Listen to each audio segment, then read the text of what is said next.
Bharatiya Janata party की महापौर प्रत्याशी सुषमा खरकवाल ने कल शाम मुख्यमंत्री योगी आदित्यनाथ से उनके आवास पर मुलाकात की। वहीं मुख्यमंत्री योगी आदित्यनाथ ने सुषमा खरकवाल को वार्ड स्तर पर घर घर जाकर संपर्क करने को कहा। मुख्यमंत्री योगी आदित्यनाथ ने कहा कि भाजपा की जन कल्याणकारी योजनाओं को आमजन तक पहुंचाने का कार्य भाजपा के सभी प्रत्याशी करें। सुषमा खरकवाल ने कल शाम को हमारे राज्य संवाददाता मनीष मिश्रा से की बातचीत। देखिए बातचीत के प्रमुख अंश। भारतीय जनता पार्टी की महापौर प्रत्याशी सुषमा खरगवाल ने कल शाम मुख्यमंत्री योगी आदित्यनाथ से उनके आवास पर मुलाकात की। वहीं मुख्यमंत्री योगी आदित्यनाथ ने सुषमा खरगवाल को वार्ड स्तर पर घर घर जाकर संपर्क करने को कहा। मुख्यमंत्री योगी आदित्यनाथ ने कहा, भाजपा की जन कल्याणकारी योजनाओं को आम जन तक पहुंचाने का कार्य भाजपा के सभी प्रत्याशी करें। सुषमा खरगवाल ने कल शाम को हमारे राज्य संवाददाता मनीष से भी बातचीत की। देखिए बातचीत के मुख्य अंश। बताते चले, भारतीय जनता पार्टी ने नामांकन से एक दिन पहले ही अपना महापौर प्रत्याशी घोषित किया। बड़े बड़े नामों के बीच सुषमा खरगवाल को भाजपा की तरफ से महापौर प्रत्याशी घोषित किया गया। अपर्णा यादव, अलका दास, मालिनी अवस्थी, नर्मदा पाठक जैसे बड़े बड़े नामों के बीच सुषमा खरगवाल ने बाजी मारी। हमारे राज्य संवाददाता मनीष मिश्रा से बातचीत में सुषमा खरगवाल ने राज्य महापौर प्रत्याशी घोषित होने के बाद उन्होंने सबसे पहले केंद्रीय और प्रदेश नेतृत्व को धन्यवाद दिया।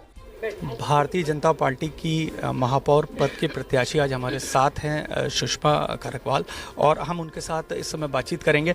तो सुषमा जी, ये बताइए कि केंद्रीय नेतृत्व को और प्रदेश के नेतृत्व को क्या कहेंगी? इतने बड़े बड़े नामों के बीच आपका नाम महापौर पद के लिए चयनित हुआ। मैं अपने केंद्रीय नेतृत्व, प्रदेश नेतृत्व, अपने मुख्यमंत्री माननीय योगी जी, अपने क्या कहते हैं प्रदेश अध्यक्ष और मोदी जी, सबका मैं बहुत बहुत धन्यवाद करती हूँ कि जिन्होंने मुझे इस लायक समझा। क्योंकि मैं तो एक छोटी कार्यकर्ता हूँ, मिडिल क्लास से हूँ। सेना में मेरे हस्बैंड थे उस पद पे, और बिल्कुल और छोटी सी कार्यकर्ता हूँ, लेकिन मेरा वर्क, हार्ड वर्क मैंने किया है संगठन में। 35 साल मैंने संगठन को दिया है, उसका इनाम इन्होंने मुझे दिया है। मैं बहुत उनका आभारी हूँ।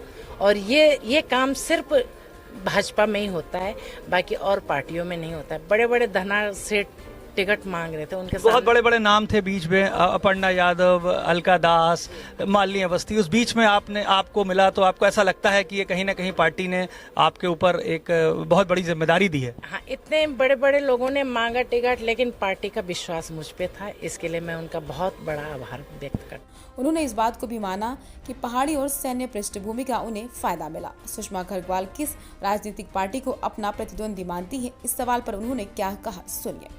तो आपको लगता है कि सैन्य पृष्ठभूमि और पहाड़ी पृष्ठभूमि का आपको लाभ मिला है? जी, मैं वैसे तो जन्म मेरा यहीं का है, पैदाइश हमारी यहीं की है, क्योंकि उत्तराखंड तो 2002 में बना है, लेकिन मूल निवास हम पहाड़ के हैं। और दूसरी पार्टी ने ब्राह्मण को दिया, तो भाजपा ने भी ब्राह्मण को दिया। मैं ब्राह्मण हूँ, मैं सेना से हूँ, मेरे पति, मेरे परिवार सेना से है, इसलिए सेना में जात पात कुछ नहीं होता है।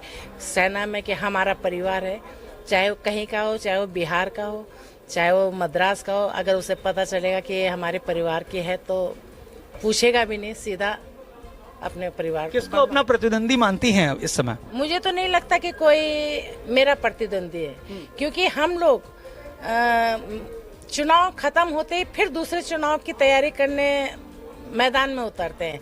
भाजपा कभी कार्यकर्ताओं को बैठने नहीं देती। एक चुनाव खत्म हुआ, दूसरे की तैयारी, दूसरा खत्म हुआ, तीसरे की तैयारी।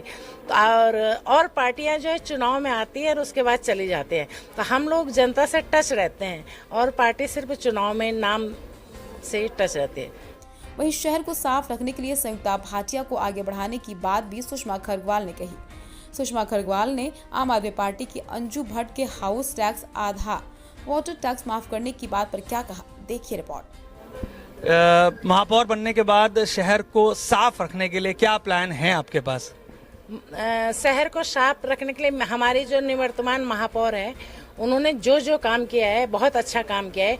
उन्हीं के विजन को मैं, हमारे रक्षा मंत्री, उनके विजन को हमारे मुख्यमंत्री, हमारे मोदी जी, उनके विजन को लेके मैं आगे चलूँगी। और कोशिश ये करूँगी कि मैं अपने लखनऊ को आपके सहयोग से, अपने विधायकों के सहयोग से, अपने सांसदों के सहयोग से मैं कोशिश करूंगी कि मैं लखनऊ को इंदौर के सामने खड़ा करूं। अच्छा, मुझे बताइए, आम आदमी पार्टी की अंजू भट्ट ने अभी कल ही कहा है कि हाउस टैक्स को आधा कर देंगी और वाटर टैक्स माफ कर देंगी। किस तरह से देखती हैं आप इसको? ये तो सही नहीं है। अगर हाउस टैक्स हम माफ कर देंगे तो जो पैसा आएगा, सड़कें कैसे बनेंगी, नालियाँ कैसे बनेंगी, कहाँ से बनेंगी? फिर सड़कों पे गड्ढे रहेंगे। पैसा चाहिए ना विकास के लिए, तो विकास कैसे होगा अगर हाउस टैक्स माफ कर देंगे? दिल्ली में इनकी सरकार है, देखिए जरा दिल्ली से बाहर क्या स्थिति है। बातचीत के दौरान सुषमा खरगवाल ने लखनऊ को स्वच्छता रैंकिंग में नंबर 1 पर लाने की भी बात कही है।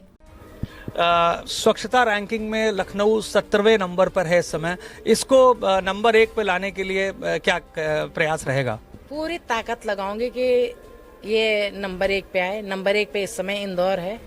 मैं पूरी कोशिश करूंगी कि इंदौर को छू सकूं।